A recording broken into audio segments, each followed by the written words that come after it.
নমস্কার বন্ধুরা, দীপাস কিচেনে আপনাদের সবাইকে স্বাগত। আজকে আমি মোমো নিয়ে এসেছি। মোমোর জন্য এখানে আদা রসুন ছাড়িয়ে নিয়েছি, আর এখানে 250 গ্রাম মুরগির মাংস কিমা করে নিয়ে এসেছি, আর এখানে আমি 3টের মতো পেঁয়াজ কেটে নিয়েছি।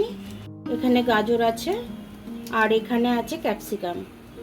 এটা দিয়ে আমি আজকে মোমো বানাবো এবং স্যুপও বানাবো। তো চলুন আমি কিভাবে বানাই দেখে নিই। গাজর আর ক্যাপসিকামটা দিয়ে দিলাম, তার সাথে পেঁয়াজটাও দিয়ে দিলাম। এবার এর মধ্যে আমি নুনটা দেবো এই কারণেই যাতে আমার সবজিটা তাড়াতাড়ি নরম হয়ে যায়, তার জন্য নুনটা দেবো। বন্ধুরা, এটা ভাজা ভাজা হয়ে গেছে আমার। আদা রসুনের পেস্টটা করে রেখেছিলাম, দিয়ে দিলাম।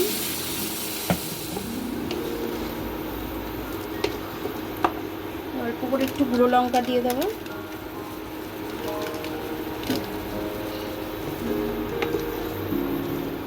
মাংসটার সাথে দিয়ে দিচ্ছি।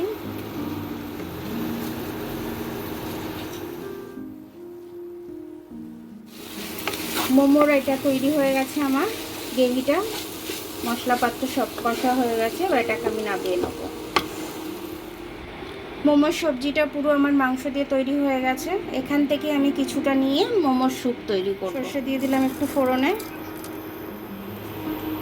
এবার আমি একটু কারি পাতা ছিঁড়ে এর মধ্যে দিয়ে দিলাম।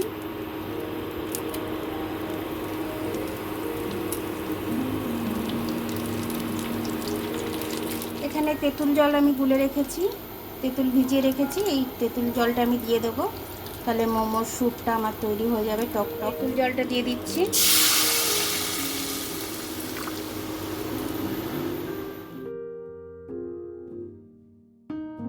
নুন দিয়ে দিলাম স্বাদ অনুযায়ী। একটু দেখতে সুন্দর লাগার জন্য একটু হলুদ দিয়ে দিলাম, হালকা একটু গুঁড়ো লঙ্কা দিয়ে দিলাম।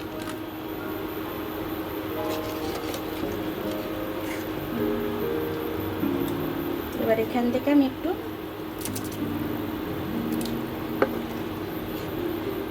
মাংসটা দিয়ে দিলাম, আর দেবো না। অল্প একটু চিনি দিয়ে দিলাম। এটাকে চাপা দিয়ে আমি ফুটতে দেব। দেখুন, মোমোর জন্য আমি ময়দা নিয়ে নিয়েছি। এবার স্বাদ অনুযায়ী নুন দিয়ে দিচ্ছি। এবার এর মধ্যে একটু তেল দিয়ে দেবো। আমি তেল দিয়ে দিয়েছি এর মধ্যে। এবার আমি ময়াম দেব। সুন্দরভাবে ময়াম দেওয়া আমার হয়ে গেছে। এবার আমি এর মধ্যে জল দিয়ে দেবো। দেখুন, ভাঙছে না, মানে খুব সুন্দরভাবে ময়াম হয়েছে। এবার আমি এটা জল দিয়ে মেখে নিচ্ছি। মোমোর ময়দাটা মাখা হয়ে গেছে খুব সুন্দর করে।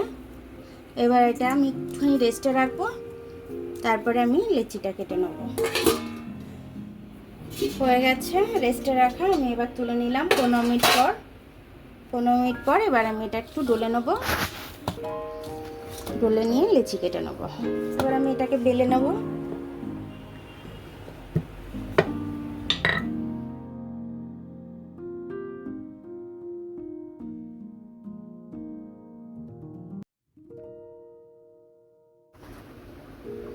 মোমো আমার একটা তৈরি হয়ে গেছে। এইভাবে আমি প্রত্যেকটা মোমো তৈরি করে নেব। স্যুপটা আমার হয়ে গেছে। এবার আমি স্যুপটাকে নামিয়ে নেব।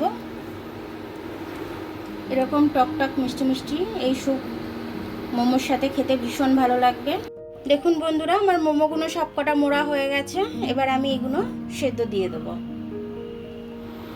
আমি ঝুড়ির মধ্যে মোমোগুলো সেদ্ধ দিচ্ছি। প্রেসার কুকারে জল দিয়েছি, জলের ভাপে মোমোগুলো সেদ্ধ হয়ে যাবে। মোমোর ঢাকনাগুলো খুলে নিচ্ছি আমি। দেখুন বন্ধুরা, আমার মোমোটা খুব সুন্দরভাবে তৈরি হয়ে গেছে। মোমোর স্যুপটাও তৈরি করে নিয়েছি আমি। আর এদিকে মোমোটা আমার 15 মিনিট সেদ্ধ করেছি। তো মোমোটাও খুব সুন্দর হয়েছে। তো আপনারাও এরকমভাবে বানিয়ে নেবেন, বাচ্চাদের দেবেন, বাচ্চারা খেতে ভালোবাসে। টিফিন বক্সেও দিতে পারবেন বাচ্চাদের। বিকেলে সন্ধ্যাবেলা যখন খেতে চাইবে বাচ্চারা, একটু হালকা ফুলকা একটু বানিয়ে দিয়ে দিলে ওরা খুব খুশি হবে। আমি একটা ছিঁড়ে দেখাচ্ছি আপনাকে।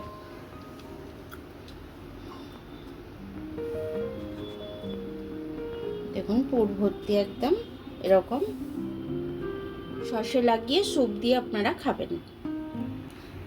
দেখুন আমার স্যুপটা স্যুপটাও কিন্তু খুব সুন্দর হয়েছে, টকটক। আমার ভিডিওটা দেখার জন্য অনেক অনেক ধন্যবাদ। আমার ভিডিওটা যদি আপনাদের পছন্দ হয় তাহলে লাইক, সাবস্ক্রাইব, বেল আইকনটা একটু টিপে দেবেন। আর যদি ফেসবুক থেকে দেখেন লাইক আর ফলোটা একটু করে দেবেন। আবার কাল দেখা হবে নতুন রেসিপির সাথে। ততক্ষণ আপনারা ভালো থাকবেন, আমি আসছি।